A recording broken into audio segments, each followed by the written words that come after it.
Kui Rae valda kaugemalt võtta, siis asutati esimene päästeselts Vaida Aruvalla vabatahtlik tuletõrje selts 1920. aastal. Aga siin vahepeal muidugi on ajad muutunud, aga terve Vene aja oli meie territooriumil ju 2 suurt sovhoosi, Sommerlingi sovhoos, Vaida sovhoos ja Jüri asus EKE ehitusmontaasvalitsuse tootmisbaas. Neil kõigil autosi ei olnud. Jüri tootmisbaasil näiteks tuletõrjeautot ei olnud, aga sovhoosidel oli mõlemil autod olemas. Ja Vaida sovhoosi auto on meie selja taga. Selle auto ostsime 1990. aastal uue autona. Sommerlingi auto kadus ära. Ja me hakkasime entusiastide baasil siis kohe selle autoga ka tulekahjudel käima. Ja käime siiamaani. Kust see auto nüüd pärit on? See auto on Venemaalt toodud. Ja selle autoga oli veel niisugune tore situatsioon, et Vaida sovhoos allus aiandusministeeriumille.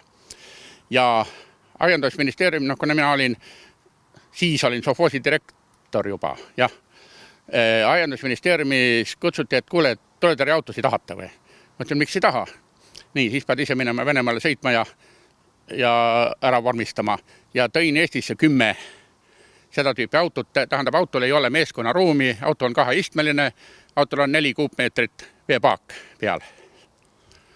Ja need 10 siis aiandusministeerium jagas kõik Eestimaad mööda laiali.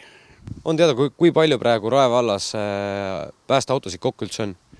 Meie Rae tuletõrje päästeseltsil on 10. Ega me seda arvu suurendada ei taha, aga poolvägise meile võib-olla pakutakse juurde, sest siin mingisugune Päästeameti tulevikuplaani järgi peab Vaita tulema niisugune päästekomando, mis on võimeline reageerima esialgu liiklusõnnetustele ja teine asi siis hiljem ka suitsusukeldusvõimekusega. Aga kuna sellel autol ei ole kohta, kuhu 3. inimest panest, liiklusõnnetusel peab 3 välja sõitma ja ei ole kohta ka, kuhu need lammutusmasinaid panna, siis ma protesteerisin nende plaani vastu, aga mulle öeldi väga lihtsalt, me saame 2016. aastal 10 uut autot Eesti Vabariigile, 1 kasutatud Katariina saate omale. Meie viibime praegu valla hoone, see on nii-öelda Vaida keskuse hoone külge ehitatud garaaži osa, mis sovhoosi ajal ehitati juba garaažideks. Ja meie ei läheks kuhugi hea meelega edasi, aga vallal on kuri plaan see madal osa kõik siit maha lammutada ja ehitada siia midagi. Esimese plaaniga muidugi noortekeskus.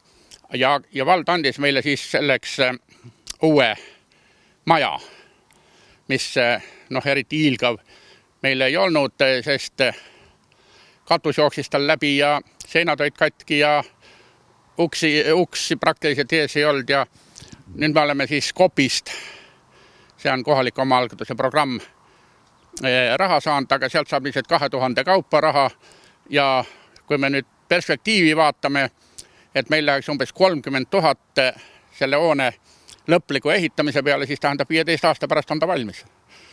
Selja taga olev hoone nüüd saab Vaida uueks vabatahtlike koduks.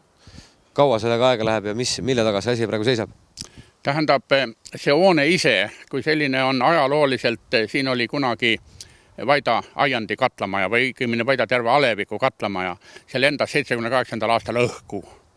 Siis töötasid ühe talve katlad õues ja ehitati uus katlamaja.